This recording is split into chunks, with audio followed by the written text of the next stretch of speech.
বিচারকদেরকে জানাও, তারপর আবৃত্তি পাঠ করো।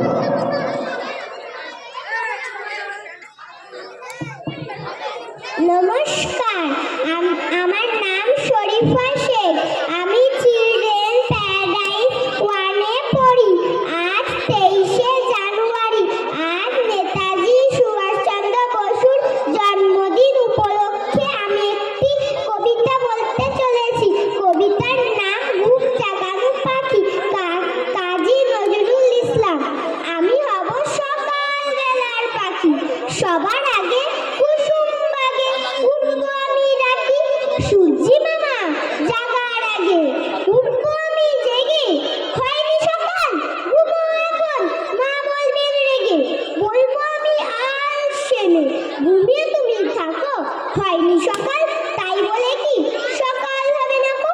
আমরা যদি না জাগি মা, কেমনে সকাল হবে? তোমার ছেলে উঠলে গো মা, রাত হবে তবে।